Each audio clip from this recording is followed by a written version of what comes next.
Dobrý deň, milí priatelia kvalitného vzdelávania. Morning, dear friends of good quality education who follow us on Children Don't Wait profile at Facebook. Welcome to the 5-part cycle of debates within Partnership for Education 2030.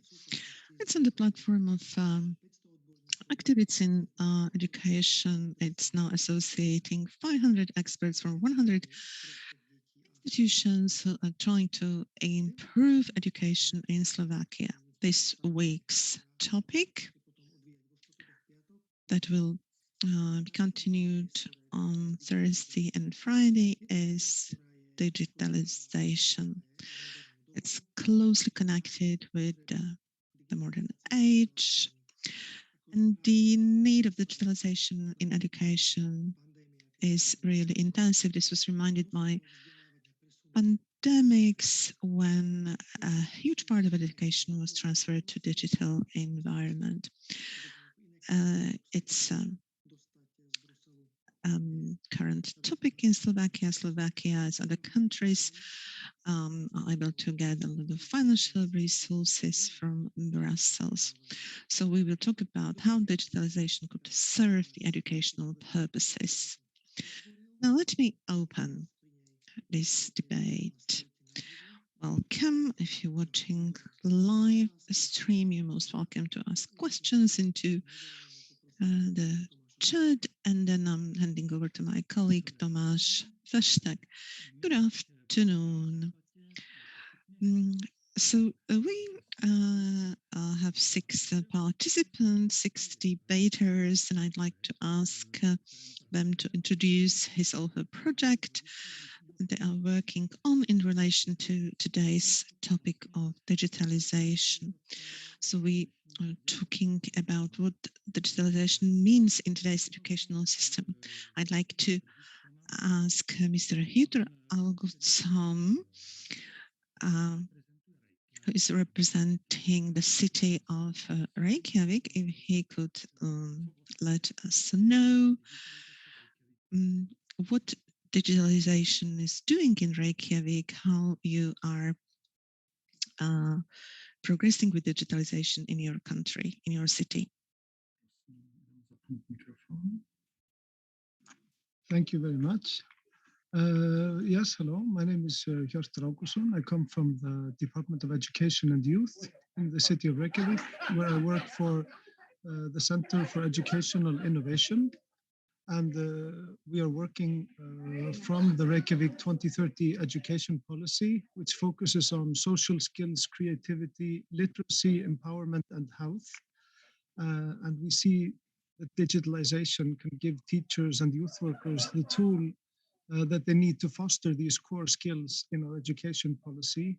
And we have initially started a large-scale digitalization of our schools. And the plan over the next 24 months is to give devices to all students in the age group from 10 to 16 years old. And following this purchase of equipment, there are 2 other important factors, which are the building up of the infrastructure of the schools, such as good Wi-Fi for all these devices being used in schools. And last but not least, the focus on staff development, on developing the skills of the teachers within those schools to use the devices that will be handed to the students in a meaningful way to support their teaching. Because without the staff development and without the teaching methods, the devices themselves are useless. So these are the core focuses of our current both education strategy and digital strategy. And we see very much staff development as a key focus to these factors. Thank you.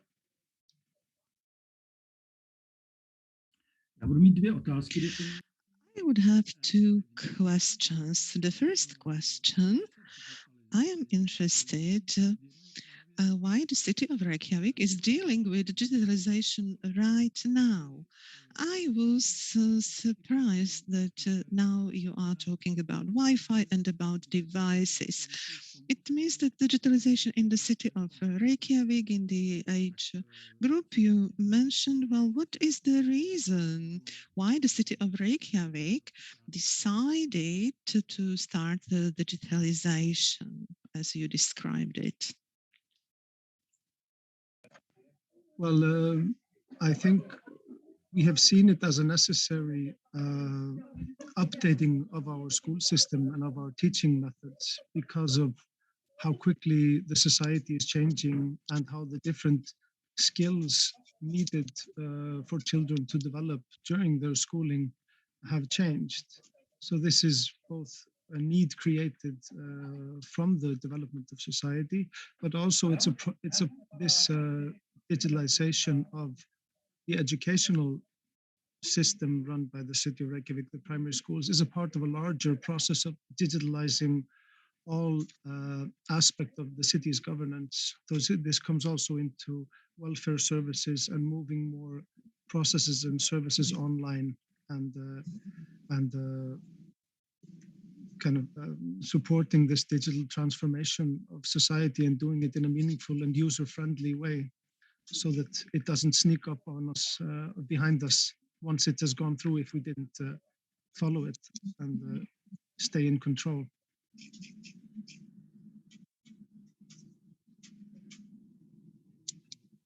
Děkuji. Ještě jedna otázka. Thank you. One question. In Iceland, the city of Reykjavik has some exceptional possibilities. It's a capital city. What about other local governments? Do they have similar projects? Do they have similar possibilities to implement such digitalization projects? Yes, there have been some projects in other smaller municipalities in Iceland, but of course Iceland is a very small country with relatively few people. So the city of Reykjavik has 120,000 inhabitants. So our second and third cities have 20 to 30,000 inhabitants. So it's a different size of scale. But we have had projects where cities have equipped several years ago all of their students with iPads as a pilot project. So this has been possible in other municipalities. But what we have here in the city of Reykjavik is that we have enough size, at least on an Icelandic scale, so that we can offer concentrated and good staff development to support to our teachers by having experts working for the central office of the Department of Education to support teachers in all of the schools. So we can run good staff development and support systems.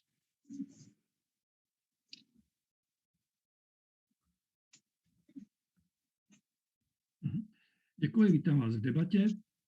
So thank you very much and welcome. Now I would like to welcome Mr. Daniel Lesner from the Czech Unity of School ICT Experts in the Czech Republic. Please, could you introduce your project? Good evening. My name is Daniel Lesner. I am in Řečany, close to Prague. I am still at the school and I am an ICT teacher. I am also chairman of the Unity of School ICT Teacher. It's an association of ICT teachers, administrators, and other people interested in everything digital at the schools.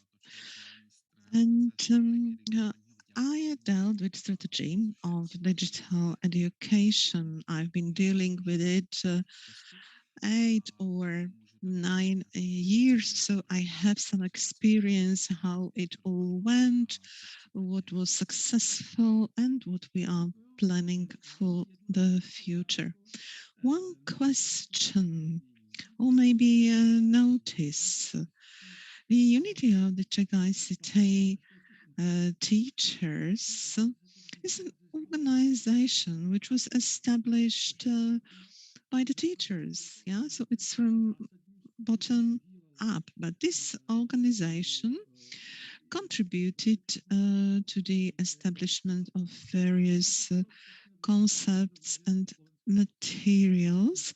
Could you tell us more about it? Because it could be inspiring for Slovakia. Okay, let me give you two sentences. Establishment of the unity. I wasn't there. I was pupil myself when it was established. But a couple of years ago, there was some digitalization. It was central purchase and not very successful public procurement, and people and administrators from the schools, and they gathered together to form an opposition to the ministry. So in the recent years, we have criticized the ministry for what they do. They don't do it very well. But on the other side, our organization is sending its people into working groups to test the textbooks or create textbooks, etc. We want to help the changes. So I think now we have a nice relation, nice partnership with the Ministry of Education. Thank you. Welcome, Mrs. Mirka Budlong. She is representing ICEA and she's in the US. Good afternoon. I'd like to share my own experience from digitalization. I work at the public school in North Carolina. I've been living in the US for more than 25 years and I've been teaching for 16 years. We went through digitalization, at least the beginnings. And well, I'm not an expert, but I can give you a perspective of a traditional teacher, what we went through, what we improved, and what we still need to improve. One question, can we ask you about some parents' experience with digitalization? Of course, I have two children who are part of this children, so I have some personal experience before and during Corona. And next question. ICEA as the organization. This organization is teaching children outside of school. Yes, it's organization. It's a world organization, and there are language centers concentrated on teaching Czech or Slovak language abroad. So we are together with the Czechs as we grew up. And these schools gathered in one organization to be able to help each other. This topic was not dealt by, so we just wanted to support this teaching in other countries and worldwide. Okay, thank you. So we know what questions we can ask. Now I'm handing over to Tono to introduce further debaters.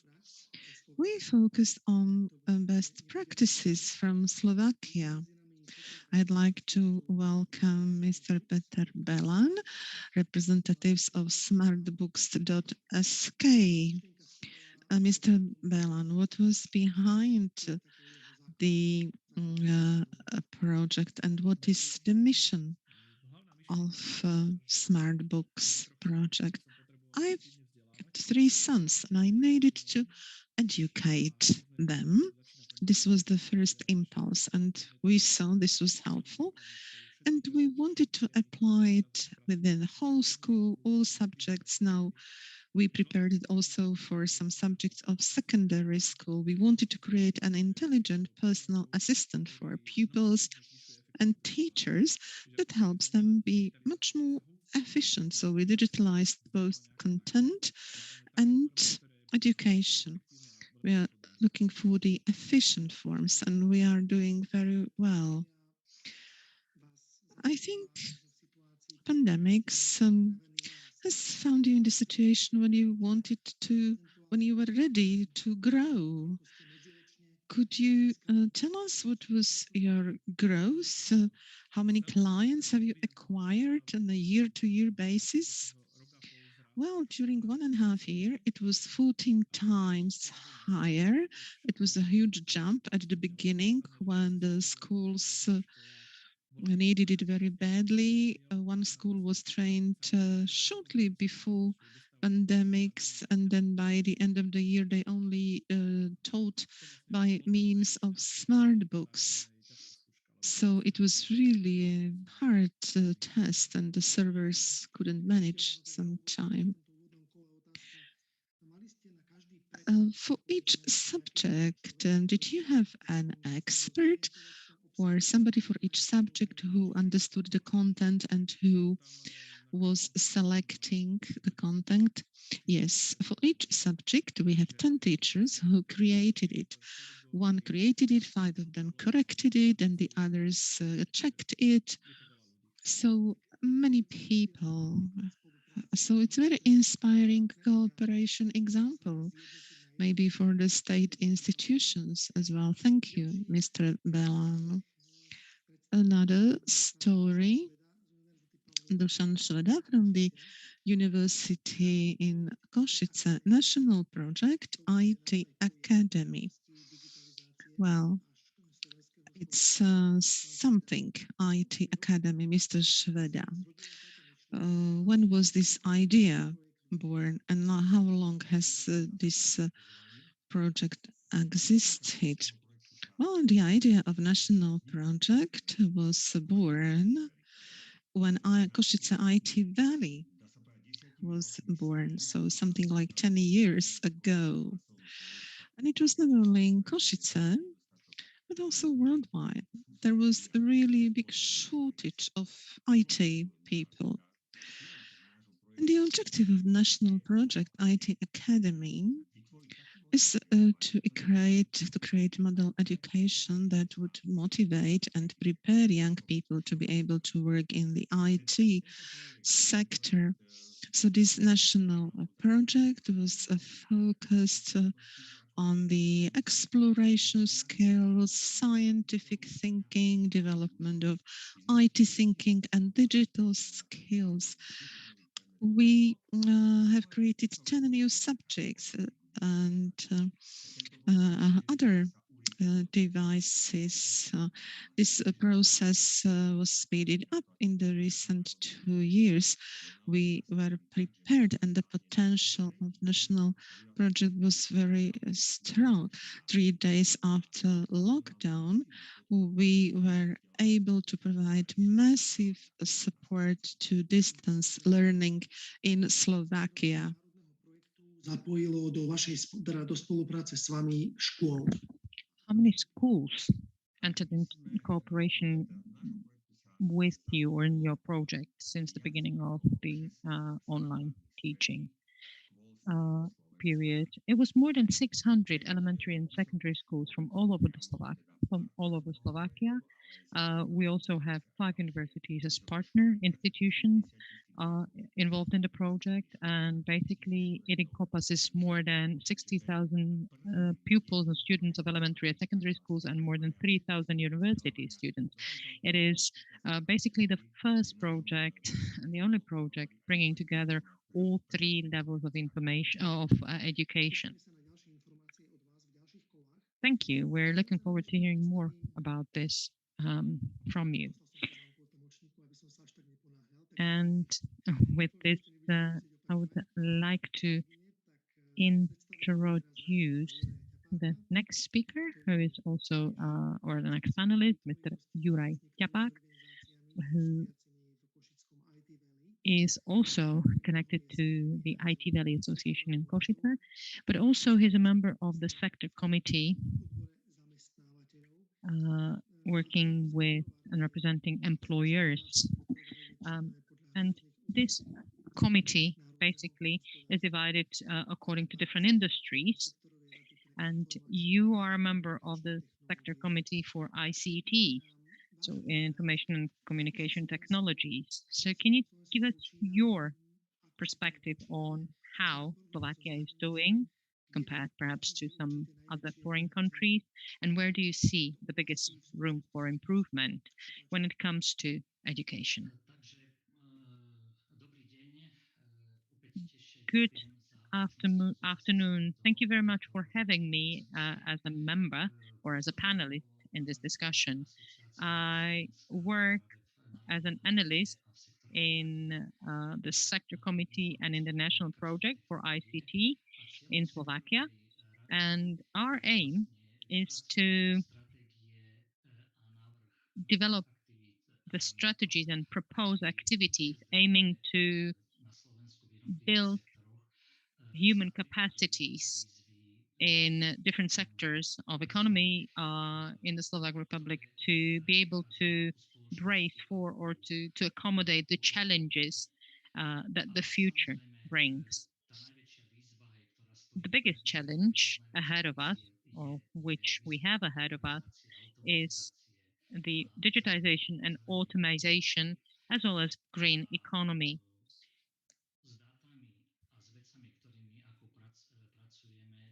Working with the data, we can see that Slovakia really needs to brace itself for a huge challenge because we will have to retrain a vast number of people. And this is mainly due to the orientation or the focus of our economy.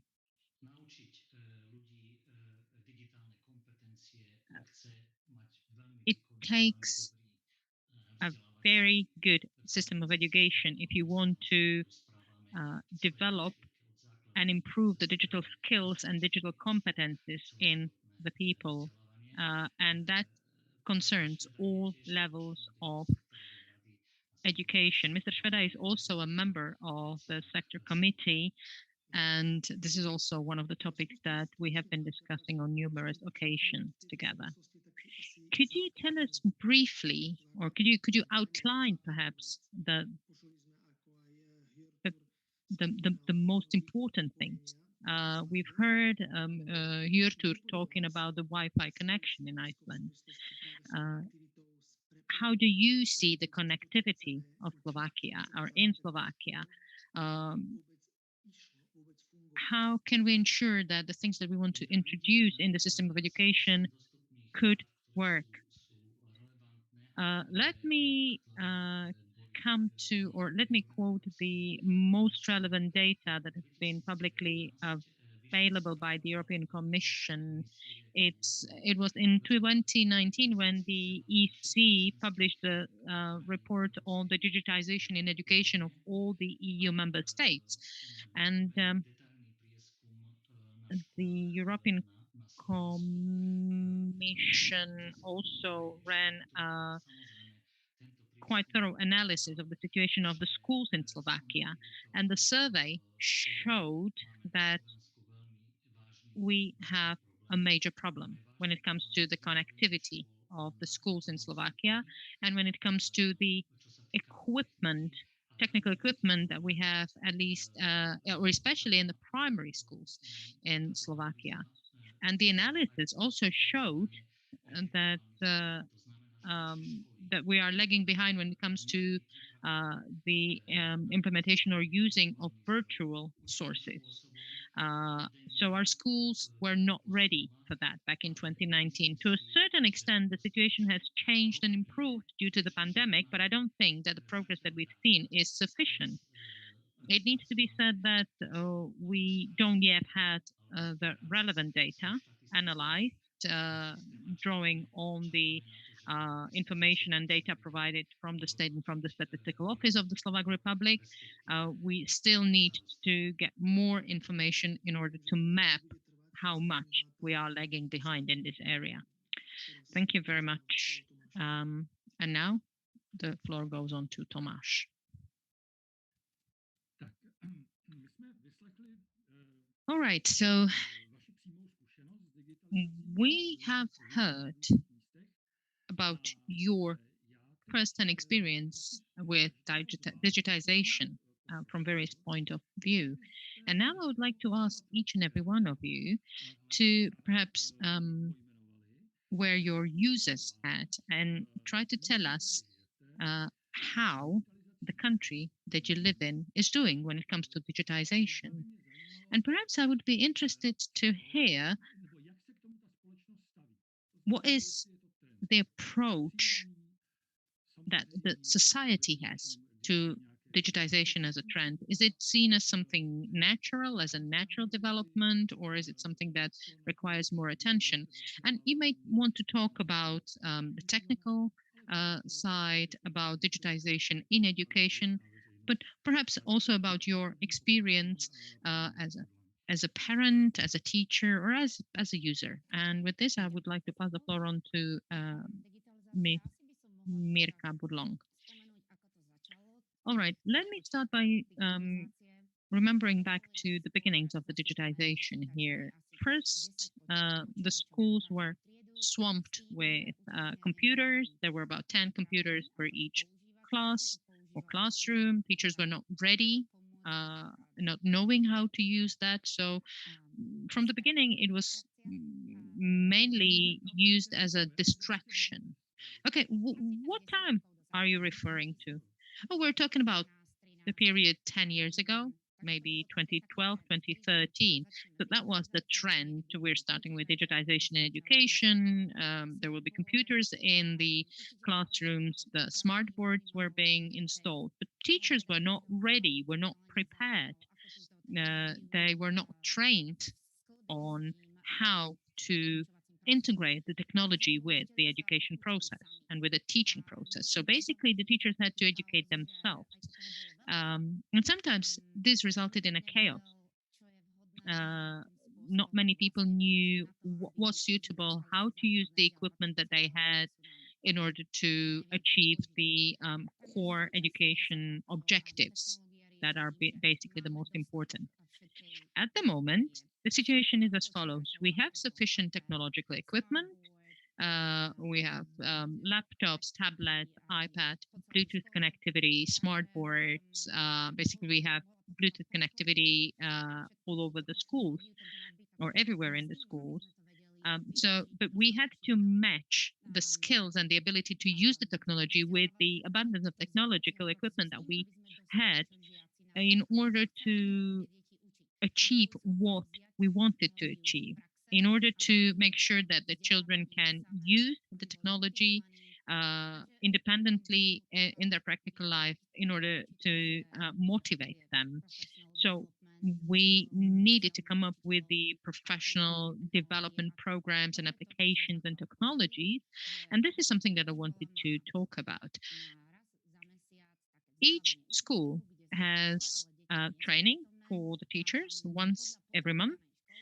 It's attended by the teachers. The students are not present.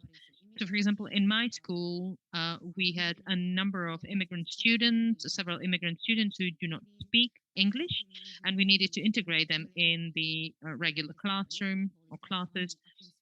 And so the teachers working with these children were trained on how to use the technology so that it is not a distraction, not just something that you click on and where you run the applications, but how to use it in order to include the children, to prepare the inclusive lessons for the children so that they make the most of what they are being taught. The main part of digitization came up with the corona pandemic and with the need for the social and emotional education, because even though we had the technologies, we did not know how to use it, not only to educate the children, but to also give this added value, the emotions, the emotional part of education, to deal with the problems that the children and the teachers are facing. We're still actually addressing the consequences of corona, the isolation of the children being separated from their peers. So this social aspect of education is still being attended to and addressed. And this is where we still feel a huge gap. As I've mentioned, we have the teacher training courses taking place every month, where we basically learn about different methods and how to apply them. And then the conse- the following weeks or months show how successful this was. As a parent, I can tell you that each of my children has a laptop that they bring to school. It's basically something very commonplace now, as like what the books used to be in the past. This is actually seen also as one of the ways how to minimize the consumption of paper. This is why the digitization was actually included in an everyday education processes to save on the paper usage. All right, I understand. So from where I'm standing, my reading is that when it comes to technological equipment and connectivity, the digitization is pretty good. It's not a problem. The pandemic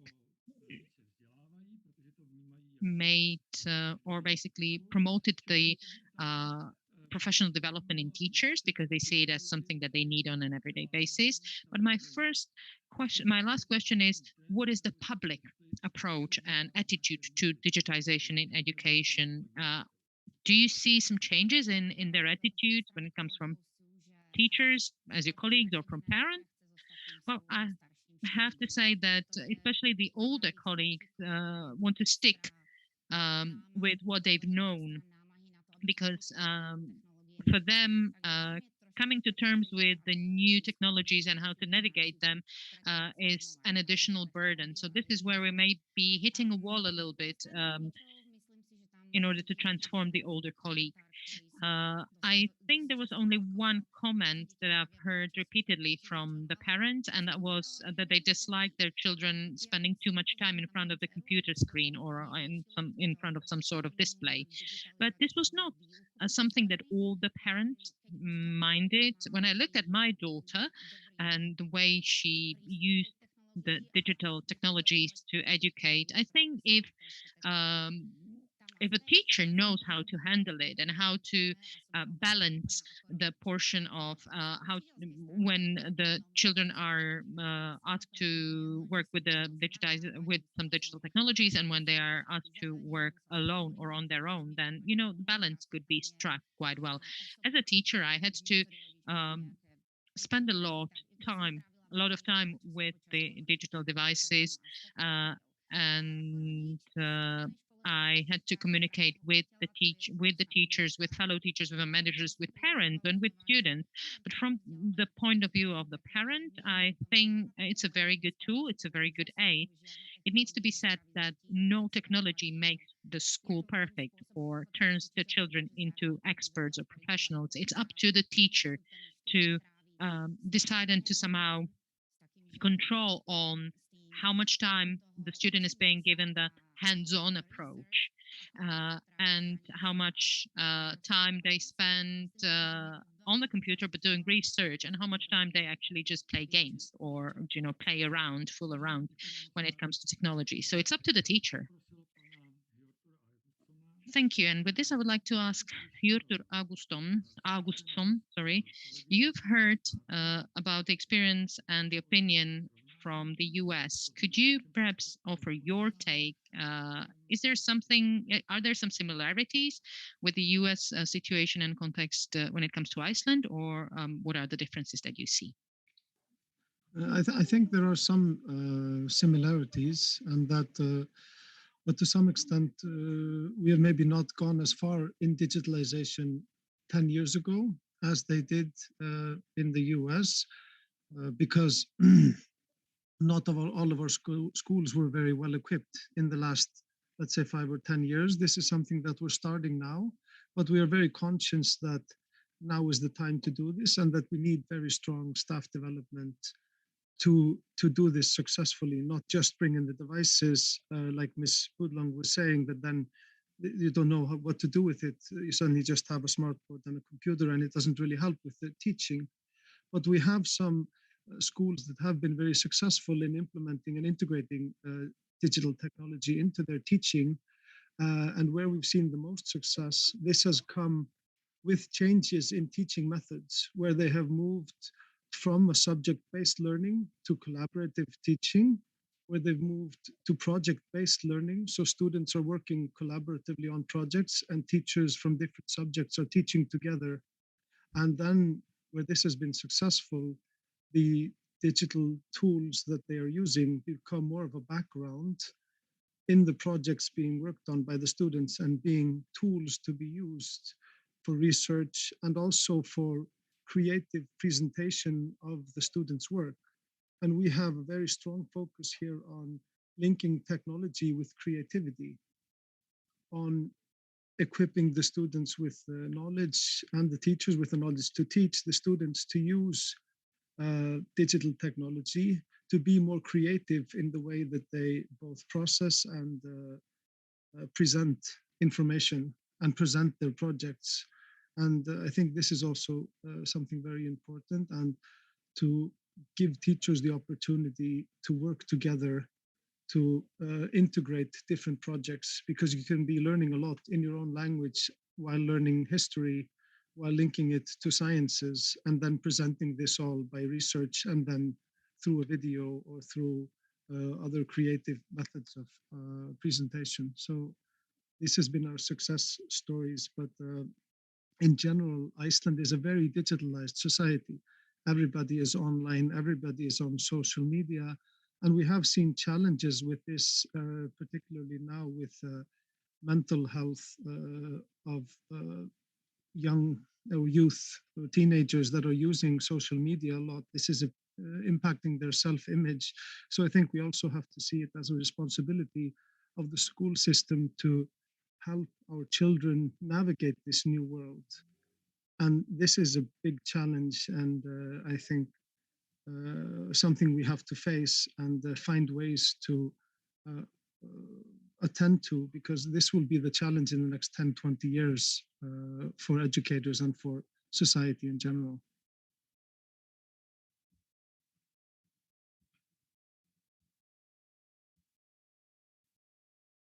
Děkuji pěkně. Já bych se ještě dozeptal na jednu věc. Thank you very much. There's one other thing that I would like to ask. Drawing on what you've said, the digitization process, which is basically the process being implemented in the recent years in Iceland, you've also seen some sort of curriculum change where there is perhaps increased portion of interdisciplinarity. Does that concern the entire country, entire Iceland as a whole? Does that basically mean that it also concerns the teachers that are working in the regions, not only in the center? Yes, we did have a change in the curriculum for primary schools. And one of the main factors in the curriculum was that it was opened up a bit. And this was on the national level, not just in the city of Reykjavik, because we, like all other schools, we have to work within the national curriculum. But there was more flexibility given to connect subjects together or to apply to the Ministry of Education to change the curriculum within your own school to test out different methods of teaching.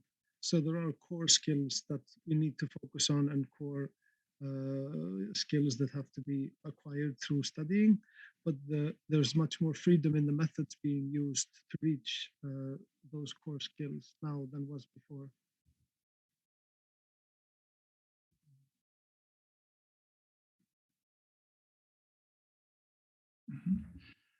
Ještě jedna otázka. Perhaps one additional question more. The building of the teaching competencies of teachers in Iceland, and I'm still referring to or bearing in mind that even though the country is relatively small, it's relatively decentralized. So does this building of digital skills and capacities or competences in teachers take place through digital technologies as well?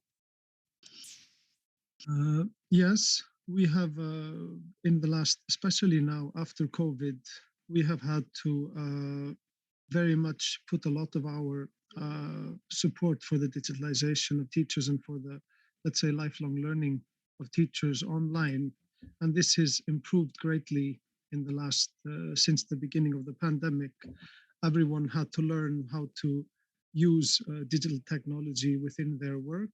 So this has made this very much easier.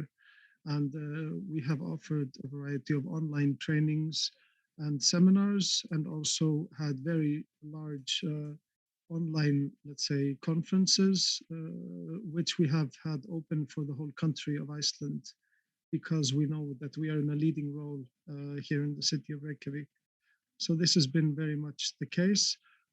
But also we have been working very closely in the city of Reykjavik with the School of Education in the University of Iceland to develop, to support staff development for teachers. And this has also helped out in the whole country because they create study lines that are open to practicing teachers all over the country.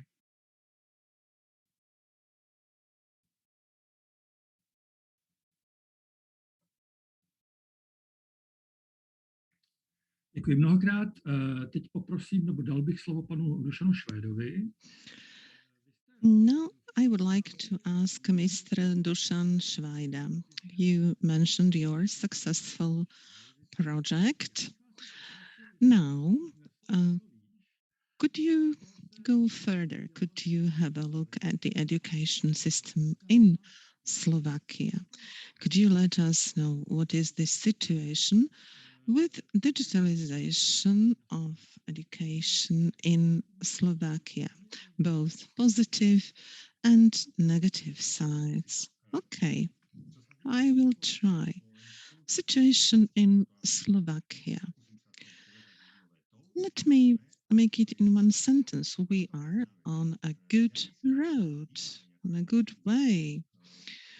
When it comes to equipment, well, we are lagging behind. There is a shortage of investment and we can feel it. Our schools are not very well equipped with digital technologies. No, it's not what we would need, especially now in relation with pandemics. Connectivity, Wi-Fi connection, well, it's not as it should be at all places, but we are on a good way because on the other side, when it comes to transformation of education, we started it very well. I think our national project, IT Academy, plays a key role in that. We understand that digitalization is just a means. We are oriented to future. What will the society need in the future?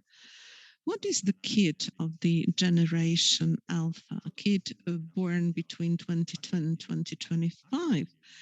What will be or what won't be the education? So we are very oriented on the teachers. We really want to support teachers, educate digital coordinators.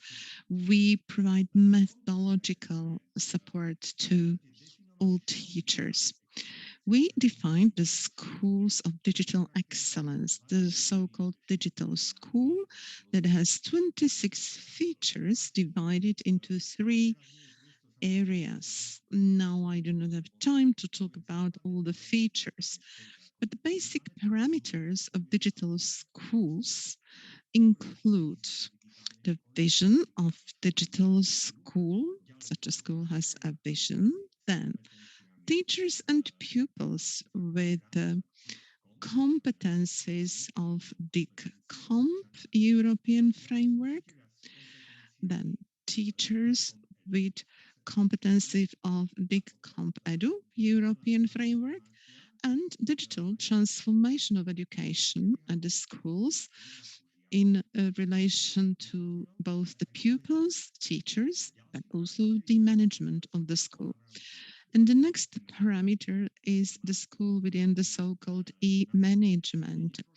There is an optimal management of the processes, management of the school. And this school creates a high quality digital resources, physical and virtual environment, and digital infrastructure. May I ask a question? You mentioned at the beginning that the equipment and the connectivity, it's not perfect.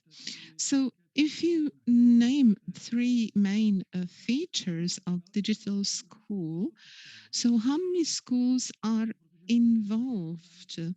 We do not know your Slovak context and how many schools are not involved and how big are the differences between these schools.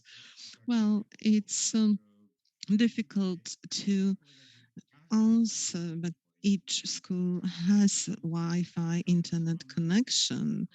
Each school has some basic equipment, some classrooms equipped with digital technologies, but it does not mean that all the teachers have support and all the teachers are equipped with the technologies.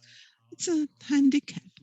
On the other side, some differences are quite big, but there are many schools who are joining some projects, who are using their own resources, who are participating in the national projects. Many schools have IT science laboratories.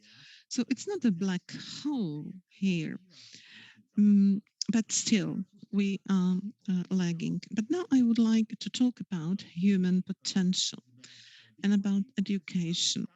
We have created professional standards for digital coordinator. Now we have 400 digital coordinators from Slovakia who are going through their training by the end of December, when this program will be completed. It's just the intro. Then we also have an ongoing long-term support. We have created Club of Digital Coordinators, and this club supports the transformation not only during the training, but also as a follow-up after the training. So digital coordinator is someone who should be working at school and be kind of an organizer of digital change. So we don't know quite well how it is in Slovakia. So you are now training 400 digital coordinators. So how many digital coordinators are needed for the whole of Slovakia? Well, we have 3,000 primary and secondary schools in Slovakia, and our ambition is to have a digital coordinator full-time or part-time at every single school. Now we have national projects, and via these projects, we are supporting 229 digital coordinators. So we are supporting all these coordinators, tens of coordinators, and there are hundreds of them. So I think we've started very well. We concentrated on the support of teachers, and this is something that can help us develop digital transformation. Okay, now what about the public? What is the public opinion, and what about the parents? Well, uh, in Slovakia, you had a lot of distance learning, but what is the current situation? What is the approach, the attitude? Is it something that is welcome by public and by parents? Oh, well, I think that the society really understands the necessity. All stakeholders, including the government, and also resilience plans of Slovakia, all of them are reacting to the necessity of digitalization. I was a part of the program of informatization program by 2030. There are so many activities and so many measures that are related to digitalizations, and there are also resources for such activities, especially within European structural funds. And of course, there is pressure. There is a budget created for that. So I think we are on a good way when it comes to digitalization. So all parents, they experienced it during pandemics. So I do not see the problem. I don't think that the public would be against it. But there is the problem of the resources, the problem uh, of certain lagging, and maybe a special problem that we have in Slovakia, and it's the position of the teacher. We miss a young teacher. We miss young teacher who will be representatives of digitalization in the future. Thank you very much. Now I would like to ask Mr. Listener. I would like to ask you to tell us about the situation in the Czech Republic, maybe put it into context. So I just would like to add that when it comes to IT or teaching ICT, well, ICT or IT is much further in the Czech system than other areas. So I think it's important to point it out. I just want the others to understand better what you will be talking about.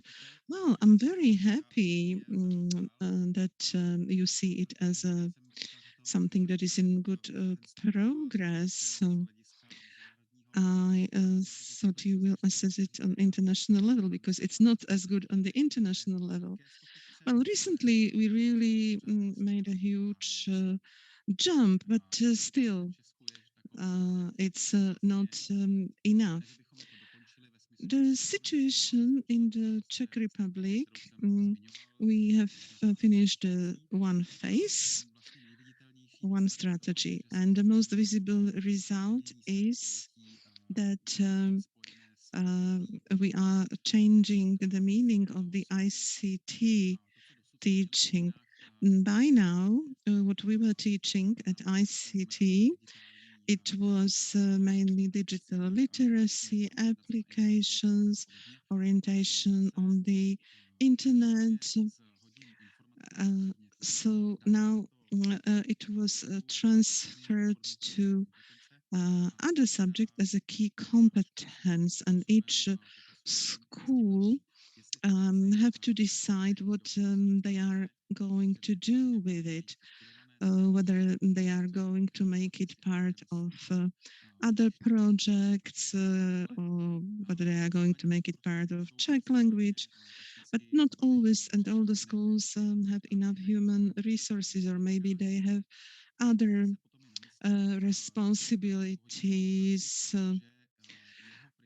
But then they have to manage the number of lessons. So now in 2 years, we would like to teach algorithm, some modeling, some optimization of processes. And both of them are quite huge changes. When we are handing over the experience, I would like to emphasize the following. The Ministry of Education worked in a way, okay, this is the change, it is applicable from the 1st of September, and now everybody is going to do this or that. So this was the way the ministry worked with us.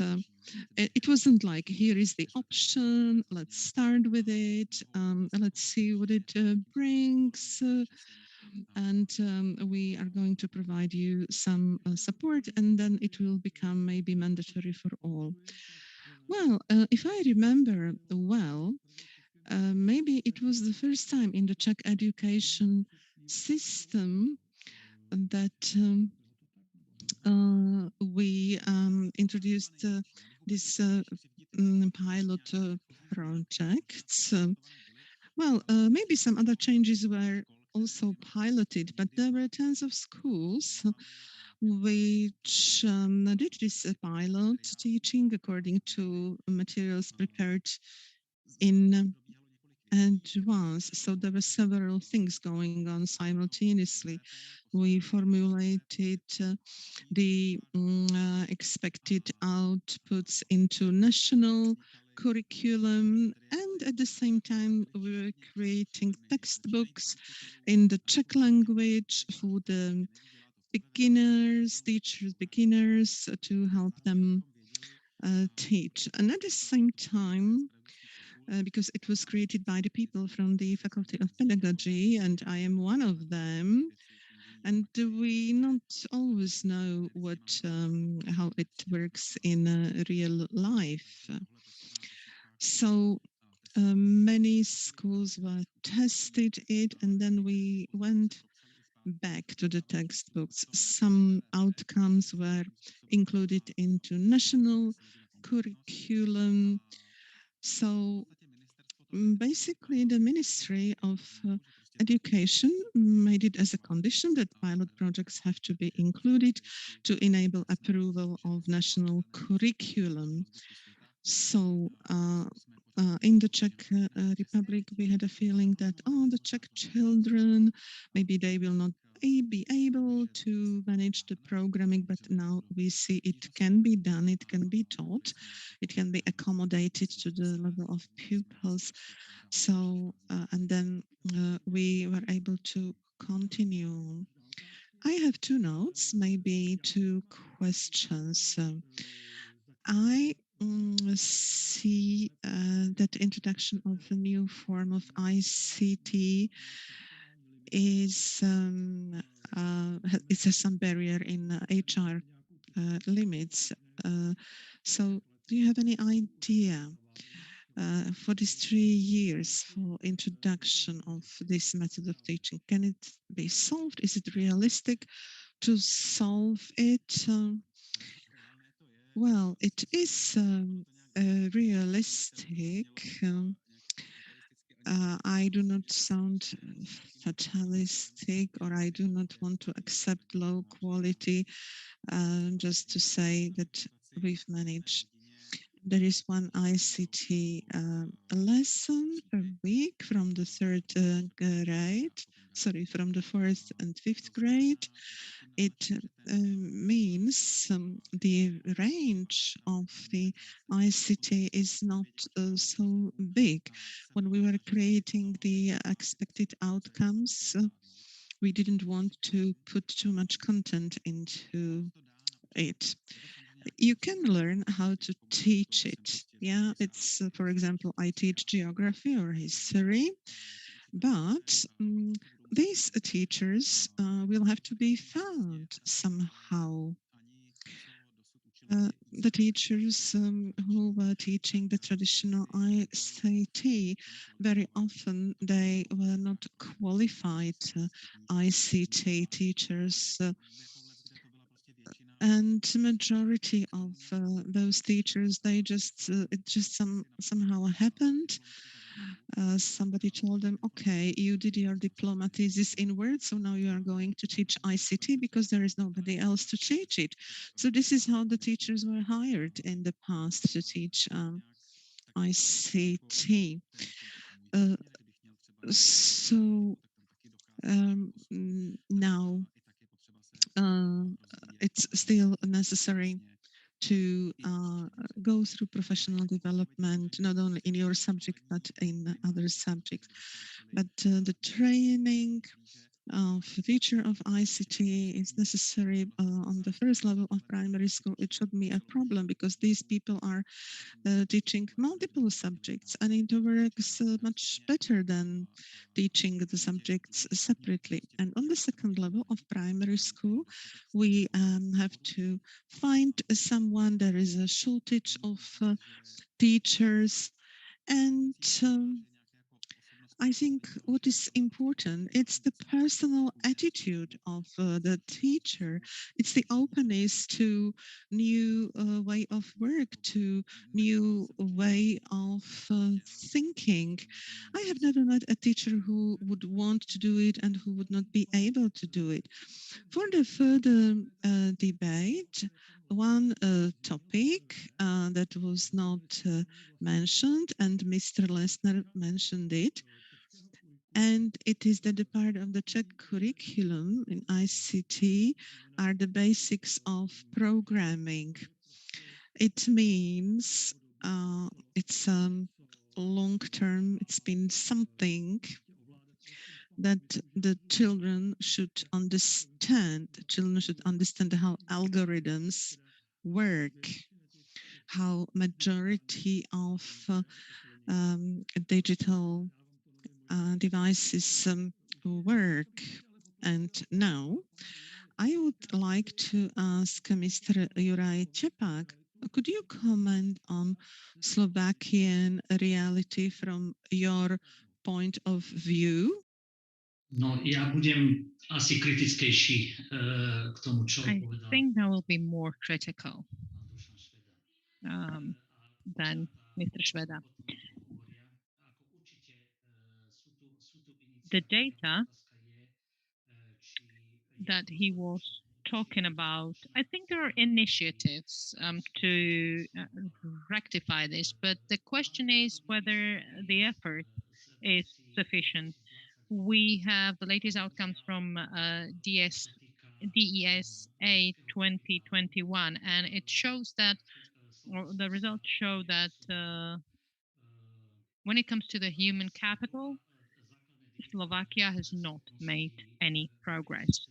57% of the population has only essential digital literacy skills, and we are lagging behind the average, the European average or the EU average. And I think this is this is a warning for us. And the aim of the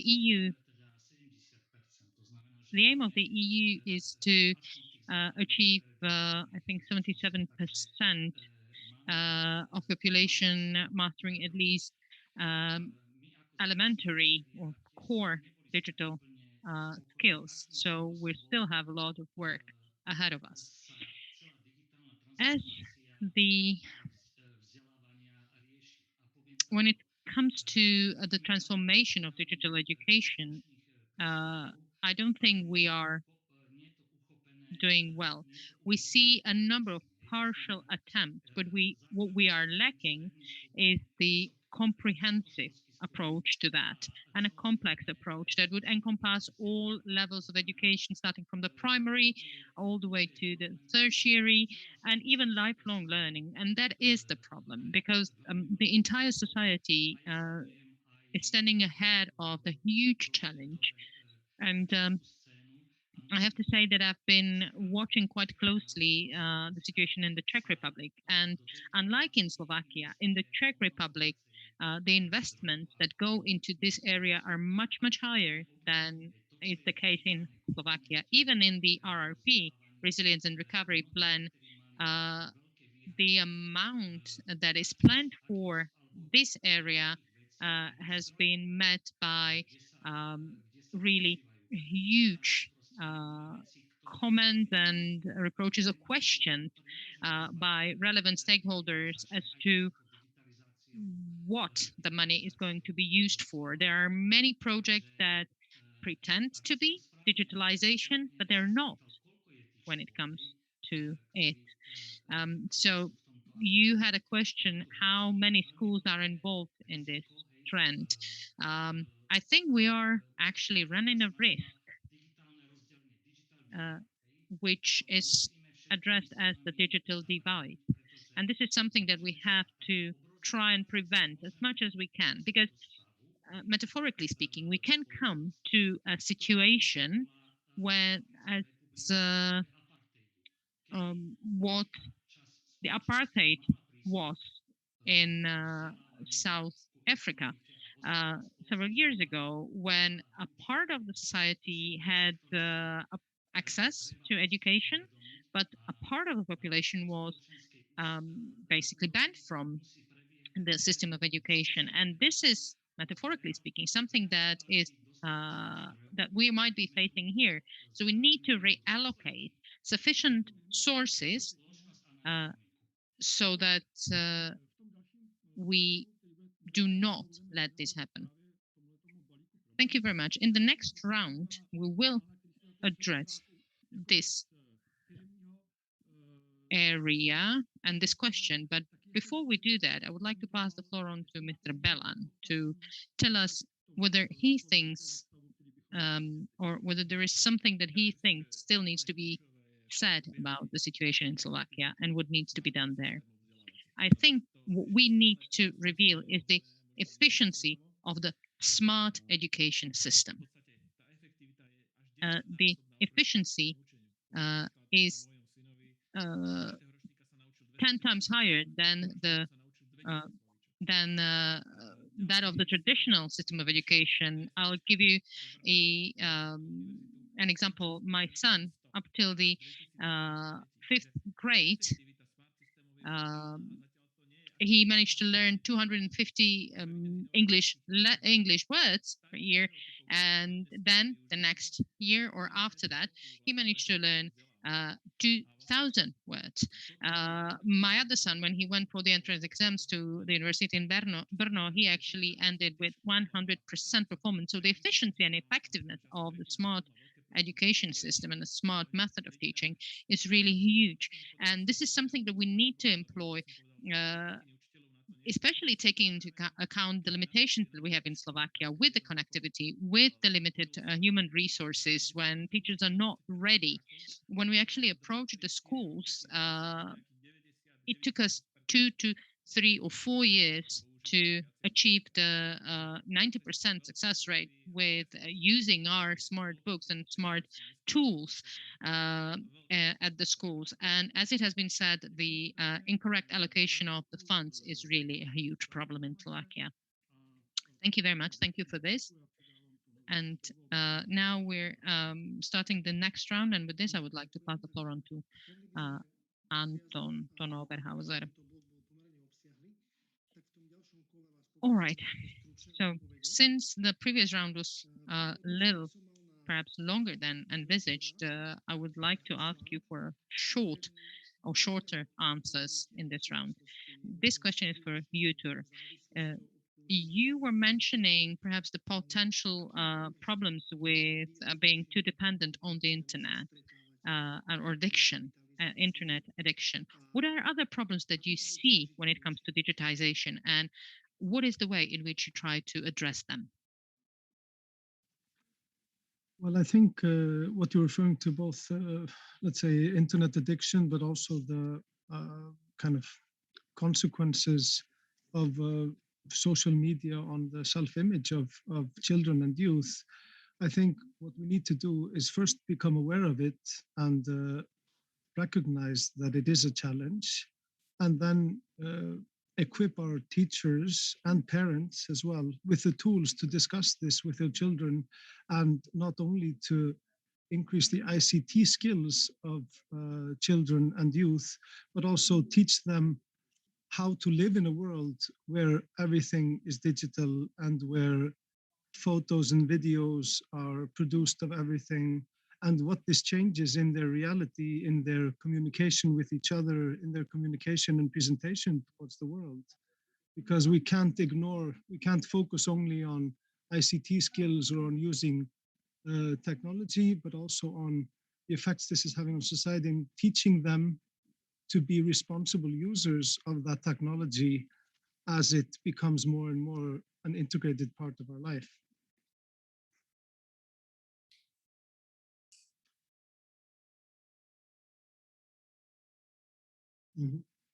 Ďakujem za Thank you. určite I think this was really a very good opinion also from where we're standing. And I have a question also for Mr. Lesner. I hope you're still with us. You are representing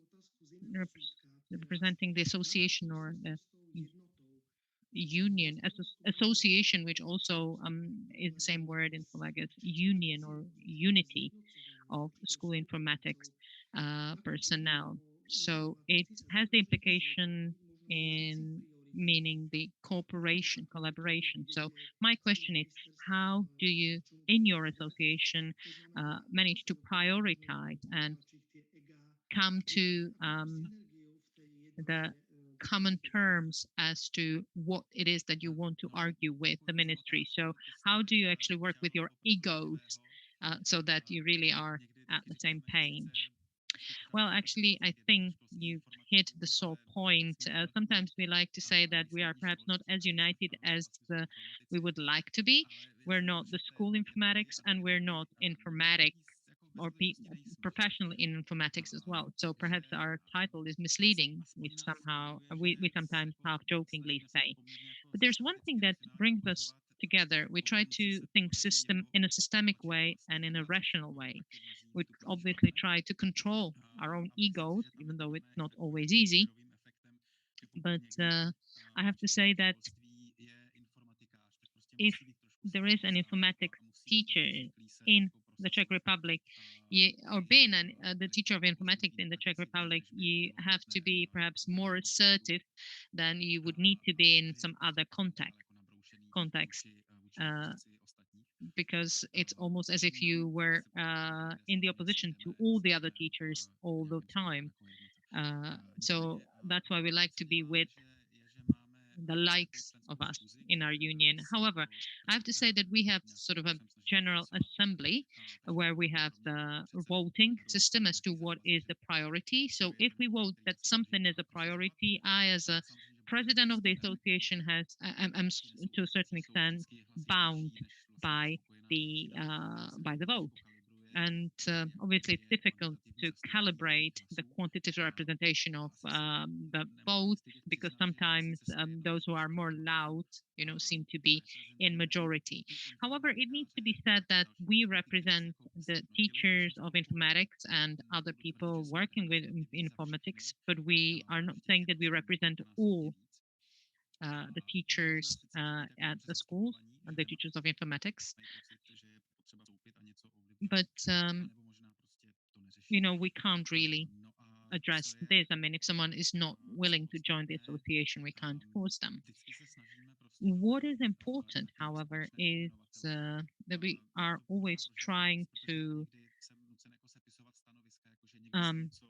look for the common grounds, for the common point.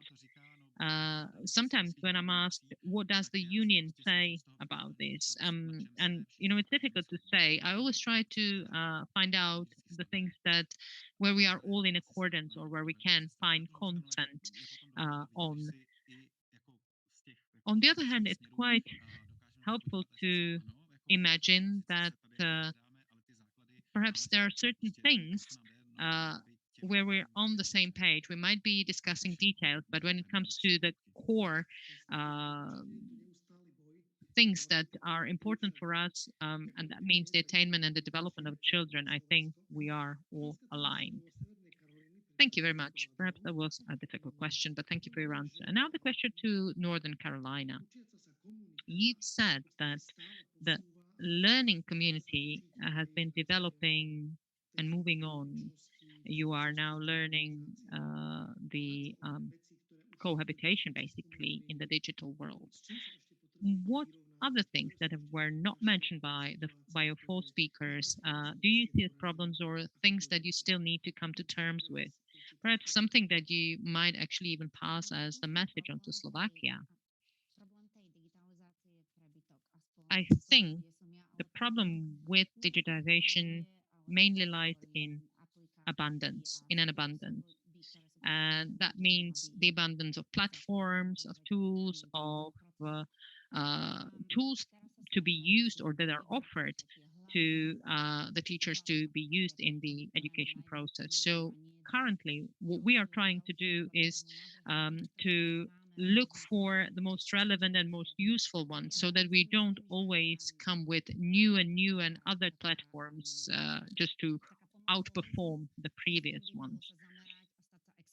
So I think what would be good and what could be good also for Slovakia is to become an a leader in one area. Let me mention Google. Everything that's developed by Google is very good for the classroom environment. So if the Slovak education system focuses on Google Classroom, Google Platform, and if we become very good in this area, then we can build up on this and we can work and accept new platforms, new applications and tools.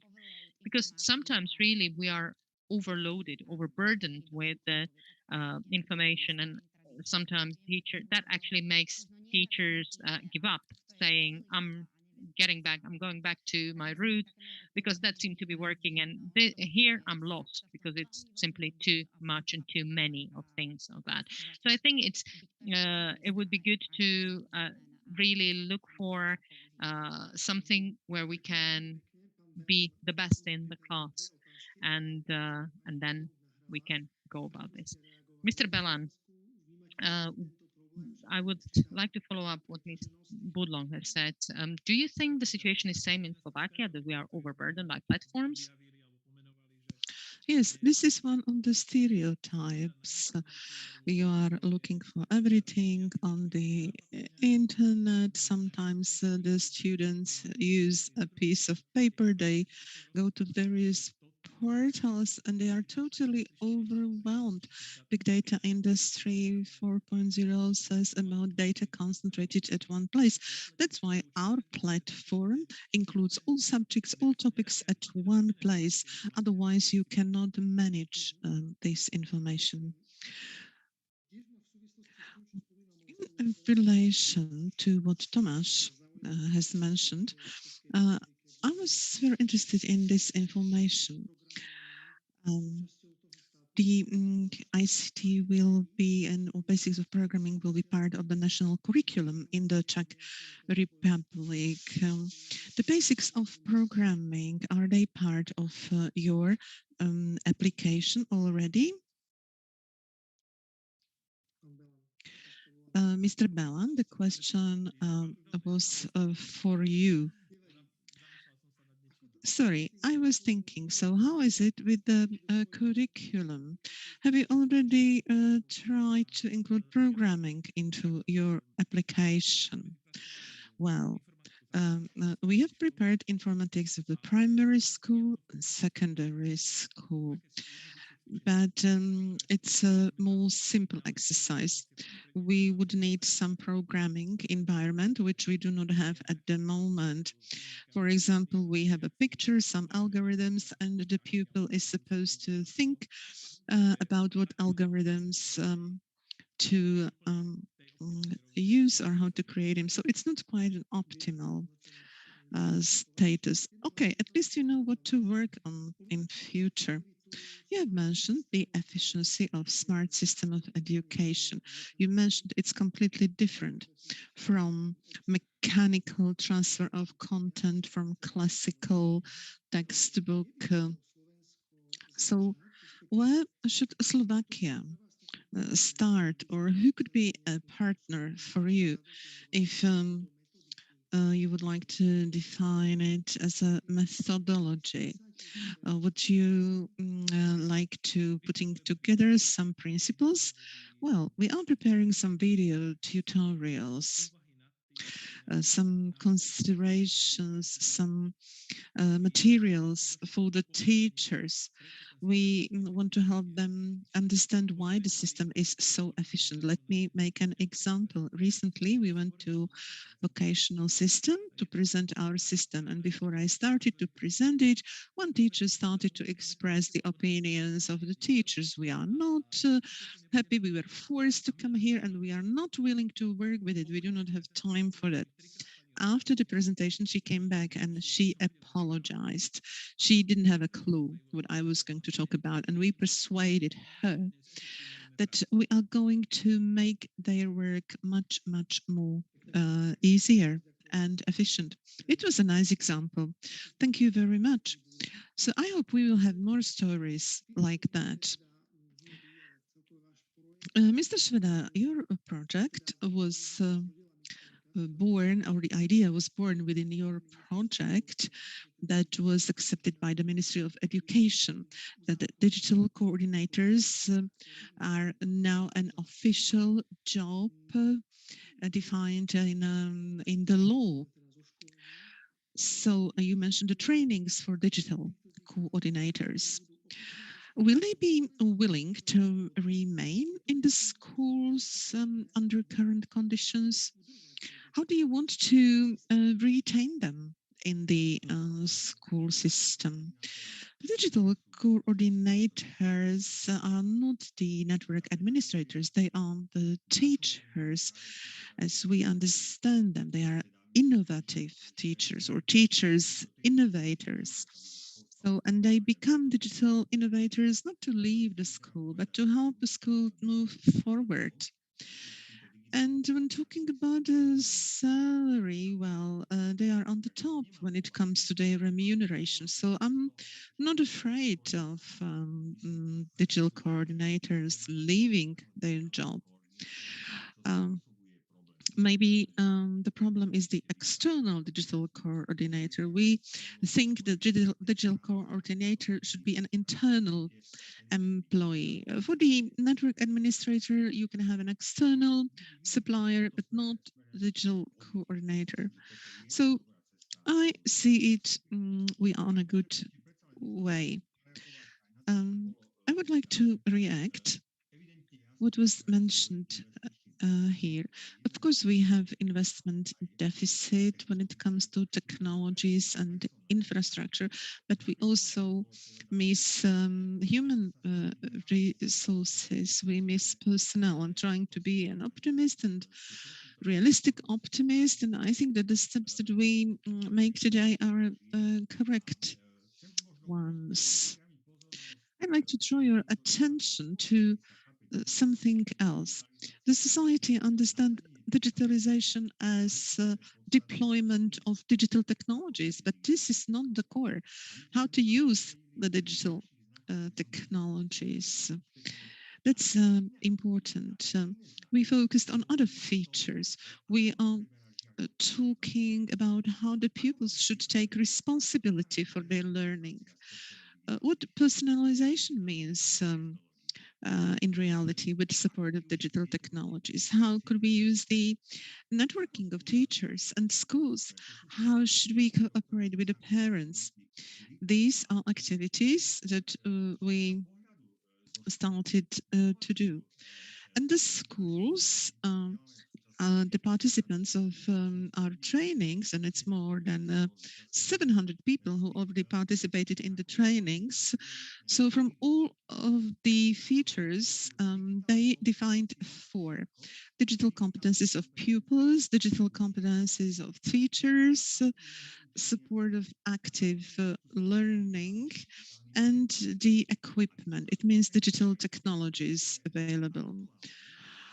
So in our support, we decided to develop digital competencies, but how to do it?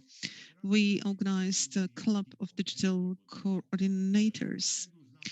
DITCOM ad means that the area number 6, it's DITCOM. We go to the schools, we communicate directly with the teachers, the whole teaching staff meets, and now we are talking about particular subjects, how digital competencies should be developed in particular subjects. The teachers, for example, talk about to use mobile phone when you drive or not. And now the communication goes like that. What do you think about it? What are your arguments? Could you write down? Could you verify your arguments? Could you make an experiment? And this is how we come to utilization of digital technologies in solving such an assignment. So it's a workshop that takes more than 1 hour. And here we come to the point which skills, which competencies can be emphasized by means of this example, and how could it be applied in other subjects, in mathematics. So that's the way, and I am an optimist because we started to walk this way and it's working. We have good quality people, but they need support. Yes, they should not be closed in their box, but they should make step forward. So 2 questions before conclusion. In lifelong learning, your sector committee, how do you imagine institutions for digital retraining, the whole requalification to new professions? Well, we need to prepare the whole infrastructure, including technology, including human resources. It's very similar to what Dusan Šveda was talking about. And it should be, it should be placed on the digital education platforms. Such platforms already exist in the world.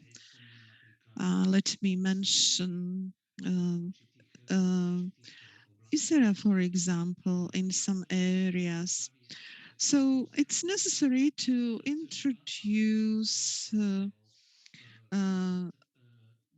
the concept of micro qualification and micro credits from the level of secondary school. So, and each educated person should create his or her own portfolio of competencies, because analysis say that in the future working life, people will change their job 5 or 6 times. So the knowledge acquired at the school during 4 years are obsolete. They are obsolete in 2 years. So as Dushan said, we need students, we need to teach them how to learn. You cannot do it on a massive platform. We do not have so many people, and people would not go back to the school, but we can do it via digital platform and hybrid education. So it is doable. And the whole world is working on that.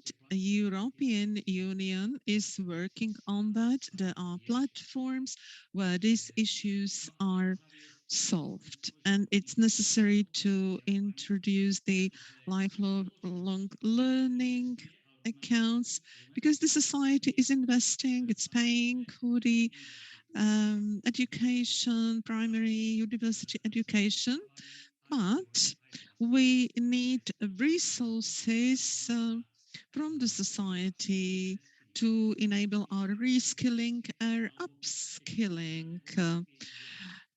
If the a certain branch or sector is not existing anymore, we should be able to requalify for the new job. So we have certain idea, maybe we will manage, we will manage the sectors to become a public institution, It would be both states and employers represented here, and they would coordinate the whole process. So good hope is that this will happen. Budeme vám držať palce, aby ste dokázali správne Thank zalobovať. you very much. We will keep our fingers crossed for you so that your lobbying is successful. And with this, I would like to pass the floor on to my colleague Tomáš for the last round. And since Jortur just wrote in the Czech section that he must leave, perhaps we can start this final round with him. Yes, I agree. I would like to ask you, by means of conclusions, to give us one or two sentences as to what was surprising for you, or maybe if there was something that you might want to apply in your professional life, or perhaps if you think that there's something that's good about the Slovak education system that you want to share, you might also say that. Hirtur, the floor is yours. Thank you very much, Tomasz.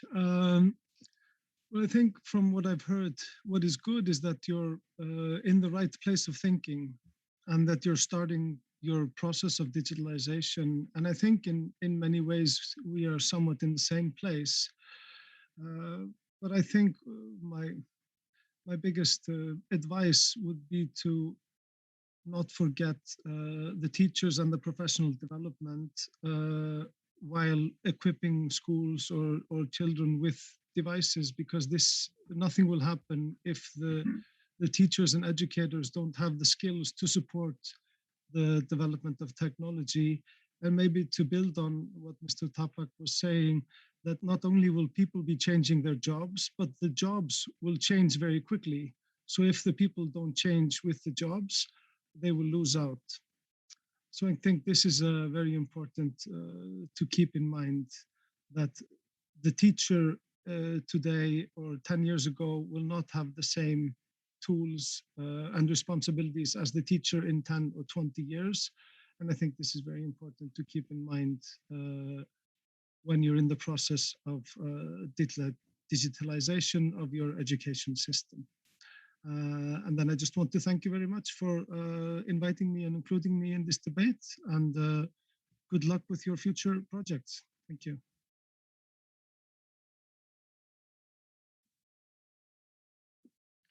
Děkujeme za účast. Thank you very much, and thank you for your time.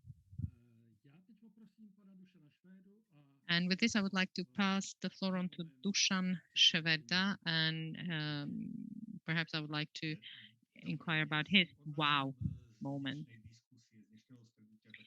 The thing that I'm taking home with me from today's meeting is something that resonated with me, and I think it applies to Slovakia especially. We need to eliminate the investment gap in the field of education. As our colleague has said, we need to mind the gaps. We need to bridge the gaps or eliminate the gaps. And also another thing is we need to focus on the development of the teachers, because the entire transformation is based in the people. Mr. Letner.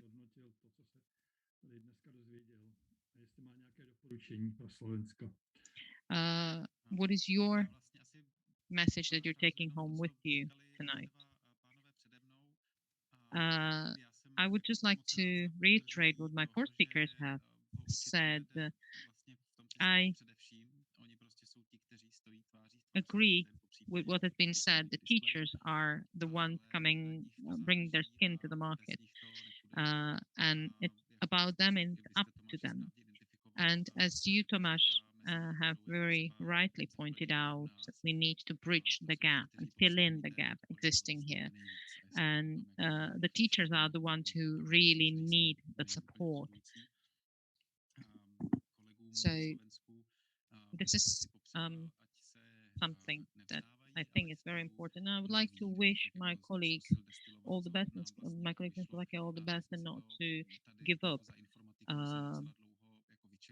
we actually had to wait for quite a long time. We had to stand our ground, and we needed to argue why things are making sense the way we see them, and we keep our fingers crossed for you in this endeavor. Thank you. And Mr. Kapak. Ja poviem, že ak by sme vyškálovali And aktivity, let me just say, if we robí IT akadémia, ak by sme vyškálovali systém, ktorý robí if we wanted to scale up, tak som o tom presvedčený, že by sme sa výrazne v digitálnej I believe transformácii that školstva we posunuli ďalej. could Čiže to, čo really make a progress when it comes to the digitization of education, as my co-speakers have said. A potom väčšiu spoluprácu na európskej úrovni, v rámci európskej úrovni, pretože sú tu krásne riešenia, a spoločné investície na európskej úrovni do vzdělávacích platform. Díky. Já poprosím paní Mirku Budlong, aby nám řekla, co jí zaujalo na její slovenské domovině, když to takhle posloucháte z dálky. Ja si myslím, že toto je veľmi, veľmi zaujímavé a aspoň pre mňa, ja som nebola súčasťou takejto veľkej reformy, takže vidieť to o pár rokov neskôr, keď už som si niečím takýmto prešla, je nesmierne pozitívne a naozaj vám držím palce. Ale hlavne si myslím, že pri tejto celej digitalizácii by sme nemali zabudnúť, že ten hlavný prvok je učiteľ a veľmi veľa už predchádzajúcich speakerov spomenulo, že treba sa zamerať na toho učiteľa, na to, akým spôsobom sa tá digitalizácia uplatňuje prostredníctvom toho učiteľa, ale potom sú tam aj stránky, také tie soft stránky tej digitalizácie. Je tam veľmi veľa cyberbullying, ktoré s novými vecami prinášajú aj nové problémy. Cyberbullying, mental health a všetky problémy, ktoré takáto digitalizácia dokáže spôsobiť v podstate vo všetkých vekových kategóriách. Dokonca už sú programy, my sme súčasťou týchto programov, naše školstvo ponúka sociálno-emotívne vzdelávanie, ktoré podporuje nielen žiakov, študentov, ale aj rodičov a ktoré sú veľmi také tlačené dopredu, aby sa tá spolupráca týchto všetkých troch subjektov cez tieto platformy zavádzala. Na to tieto soft skill, niekedy sa na to zabudne len preto, aby sme posunuli tú digitalizáciu, mali počítače, mali všetku tú technológiu, ale to, čo sa odohráva v tých hlavičkách, niekedy je také sekundárne a myslím si, že to je niekedy to dôležitejšie. Takže tá digitalizácia je fajn, keď sa uplatňuje tým správnym smerom, keď nám zodpovedá na otázky, akým spôsobom nám dáva pridanú hodnotu v tej výuke. A nie len to, že sa môžeme pochváliť krásnymi počítačmi, ale aj tým, tie deti chcú sa učiť tým spôsobom, alebo chcú sa hrať. Takže myslím si, že niekedy tak rozdeliť to a využiť to aj na iné, než len také tie zábavné záležitosti. Áno, ďakujem. Dobře. Děkuji vám pěkně. Postřeh pana Petra Belana. Ja si odnášam to, že budem sa musieť s pánom Švedom určite spojiť, lebo máme rovnaký zámer, rovnaký cieľ. A my tým, že robíme vlastne 4 roky túto evangelizáciu po školách, už máme určitý argumentačný katalóg nazbieraný a určite si budeme vedieť vymeniť tie skúsenosti, pretože prakticky je to tá istá práca. Hej, my ich presviečame, prečo je ten produkt efektívny, ale tie argumenty z tej druhej strany prichádzajú rovnaké. Hej. Mamička povie, že ja nechcem, aby moje dieťa trávilo na počítači viac času, než je nutné. A čo je ten nutný čas? To, že sa hrá 3 hodiny, to je ten nutný čas a to, že sa má 30 minút učiť efektívne, to je ten čas zbytočný? A je množstvo jednoducho takýchto záležitostí, ktoré sme už museli prekonať a toto by sme si mali vzájomne určite vyzdieľať a pohneme sa výrazne dopredu. Děkuji pěkně. Děkuji za účast v debatě. Na závěr na další debatu vás pozve Tono. Ďakujem, Tomáš, za dnešné spolumoderovanie. Všetkým vám ďakujem naši speakery za skvelý vklad k úspešnosti tejto debaty, ktorú si potom budú môcť diváci ešte znova pozrieť na internete zo záznamu. Viackrát tu zazneli možno také dve veci. Predposledná, ktorú chcem povedať, aktívne učenie sa, to nám prepája našu tohto týždennú tému v partnerstve 2030+ s kurikulom a s personalizáciou a s inklúziou a zase premostenie na budúci týždeň profesionálny rozvoj učiteľov a práve budúci týždeň sa budeme venovať práve tejto téme v budúcom týždni, takže aj debata v útorok 7. decembra bude o rozvoji, príprave a rozvoji pedagógov. Verím teda, že aj tu si nenecháte ujsť. Ešte raz vám všetkým ďakujem za vašu pozornosť, ktorí ste nasledovali, speakerom za ich čas a dúfame, že sme opäť položili jednu tehličku do cesty rozvoja digitalizácie správnym spôsobom v slovenskom školstve. Prajeme vám ešte pekný kus dňa a dovidenia niekedy na budúce.